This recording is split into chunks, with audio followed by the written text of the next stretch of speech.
पहाड़ी इलाके की वहां से जो तस्वीरें हैं वो डरा रही हैं। बिल्कुल, देखिए मुश्किलें लोगों की लगातार बढ़ती जा रही है। बारिश और बाढ़ की वजह से लोग काफी ज्यादा परेशान हैं। नॉर्थ ईस्ट की बात करें, नॉर्थ ईस्ट के ऐसे कुछ राज्य हैं जहां पर लगातार हम आपको बता रहे हैं कि इतने ज्यादा प्रभावित हो चुके हैं लोग कि अपने घरों को छोड़ने के लिए मजबूर हो गए। कुछ तस्वीरें आपको दिखाते हैं रिपोर्ट के जरिए।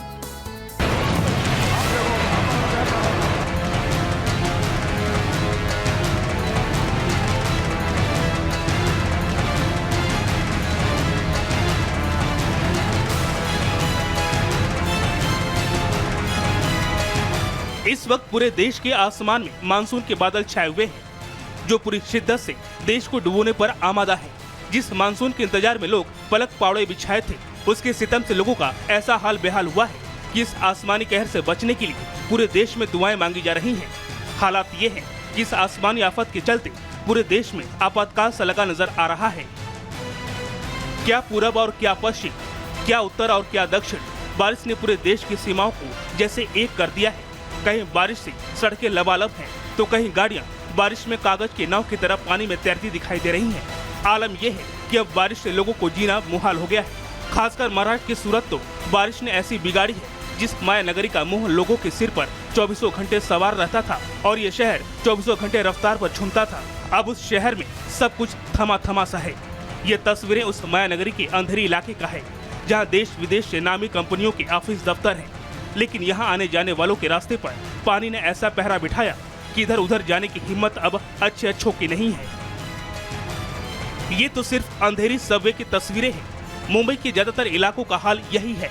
मुंबई की धड़कन कहे जाने वाली वेस्टर्न एक्सप्रेस हो या फिर शहर का अंदरूनी हिस्सा, आसमान से बरसती आफत की बारिश ने रफ्तार का फराटा भरने वाली गाड़ियों की रफ्तार पर पूरी तरह से ब्रेक लगा दिया है।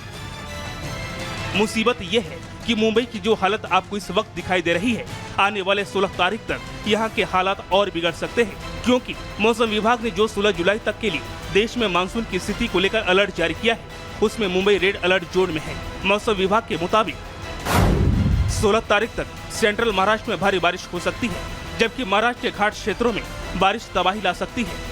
मुंबई, पालघर, ठाणे, रायगढ़, सिंधुदुर्ग, रत्नागिरी को सबसे ज्यादा खतरा है। मौसम विभाग ने इन 6 जिलों के लिए रेड अलर्ट जारी किया है। ऐसा नहीं है कि देश के बाकी राज्य इस दौरान बारिश से राहत महसूस करेंगे। देश में कम से कम 11 राज्य ऐसे हैं जहां के लिए मौसम विभाग ने भारी बारिश की चेतावनी जारी की है। परेशानी ये है कि उनमें से कई राज्य ऐसे हैं जहां पहले से ही बारिश ने कहर बरपा रखा है। ये तस्वीरें उत्तर प्रदेश के शाहजहांपुर की हैं, जहां बाढ़ के चलते मगरमच्छ सड़कों पर घूमता दिखाई दिया। इतना ही नहीं, ये रास्ता भटककर पहले आबादी वाले इलाके में घुसा, फिर ये मगरमच्छ पेट्रोल पंप के कैबिन में घुसने की कोशिश करता नजर आया। तब जाकर लोगों की निगाह इस पर पड़ी, जिसके बाद यहाँ लोगों की हालत देखने लायक थी। देखते ही देखते यहाँ पर अफरा तफरी का माहौल बन गया। वहीं शाहजहांपुर से ही आई ये दूसरी तस्वीर भी कम हैरान करने वाली नहीं है, क्योंकि एक तरफ तो हालात ये है कि बारिश के चलते आम जनजीवन अस्त व्यस्त हो गया है, तो वहीं दूसरी तरफ प्रिंसिपल साहब के कपड़े ना भीगे, इसलिए प्रिंसिपल साहब ने स्ट्रेचर का सहारा लेते नजर आए। जानकारी के मुताबिक ये जनाब शाहजहांपुर के पंडित राम प्रसाद बिस्मिल मेडिकल कॉलेज के प्रिंसिपल हैं, जो मेडिकल कॉलेज में पानी भर जाने की वजह से अंदर फंस गए थे, जिसके चलते वो पानी में उतरने की बजाय स्ट्रेचर पर बैठकर बाहर आते हुए दिखाई दिए। हालांकि प्रिंसिपल साहब की वायरल होते वीडियो देखने के बाद जब शाहजहांपुर के डीएम ने इनसे इस बारे में जवाब मांगा, तो साहब तिल मिला गए और उन्होंने जवाब देते हुए प्रेस नोट जारी किया, जिसमें उन्होंने कहा, मेरे चोट लग गई थी। मैंने कोशिश की कि मेरे को भी कोई एम्बुलेंस या कोई वाहन मिल जाए जिससे मैं बाहर निकल सकूं, लेकिन कोई वाहन अंदर आने को तैयार नहीं था। तो मैंने अपने कर्मचारियों से बात की कि चोट लगी है, मैं डायबिटीज का मरीज हूं और ये गंदा पानी है, इससे मेरे को इन्फेक्शन हो सकता है, तो मैं किस तरीके से बाहर निकलूं। तो कर्मचारियों ने सलाह दी कि सर हम आपको भी स्ट्रेचर पर बाहर निकाल देंगे। तो कर्मचारियों ने मिल करके मुझे स्ट्रेचर पर बाहर निकाला। खैर, ये तो बात हुई बारिश से खुलते पोल की। अब आगे बढ़िए और यूपी के उन इलाकों की तस्वीर देखिए जहां बाढ़ से स्थिति डराने वाली है।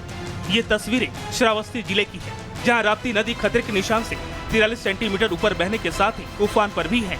हालात ये है कि यहाँ राप्ती के बढ़ते जलस्तर के कारण अब यहाँ 25 गाँव बाढ़ की चपेट में आ गए हैं, जिसके चलते गाँव वाले जहाँ घरों की छत पर रात गुजार रहे हैं, तो वहीं प्रशासन को यहाँ लोगों से संपर्क करने के लिए नाव की व्यवस्था करनी पड़ती है। हालांकि यहाँ आए बाढ़ का कारण बारिश के साथ साथ बीते दिनों नेपाल से कई क्यूसेक छोड़ा गया पानी भी है, जिसके चलते नेपाल से सटे यूपी के कई इलाकों में हालात खराब होते जा रहे हैं। यूपी के राहत आयुक्त कार्यालय से मिली रिपोर्ट के मुताबिक इस वक्त प्रदेश के 16 जिलों की हालत खराब है, जिसमें 923 गांव की 18 लाख से अधिक आबादी बाढ़ से प्रभावित है, जिसमें सबसे ज्यादा बुरा हाल लखीमपुर खीरी जिले का है। वहां के 250 गांव बाढ़ से प्रभावित है। प्राकृतिक आपदा विभाग के मुताबिक इस वक्त जहां इन गांव के करीब 2 लाख लोग बाढ़ से सीधे तौर पर प्रभावित है, तो वहीं प्रशासन ने लोगों के लिए 14 बाढ़ शरणालय भी बनाए हैं, लेकिन हालात इतनी ज्यादा खराब है कि प्रशासन की चुनौतियां कम होने का नाम नहीं ले रही हैं। बहरहाल अभी मानसून का आधा वक्त ही गुजरा है, अभी जुलाई के बाकी दिन और पूरा अगस्त का महीना बाकी है। ऐसे में आने वाले दिन और भी मुश्किल भरे हो सकते हैं। खासकर मौसम विभाग जिस तरह की रिपोर्ट दे रहा है, वैसे स्थिति में लोगों के साथ साथ राज्य सरकारों को भी हाई अलर्ट पर रहने की जरूरत है। Bureau report, Republic Bharat. तो तस्वीरें आपने देखी, भारी बारिश की वजह से लोगों को अब परेशानी हो रही है। बिल्कुल।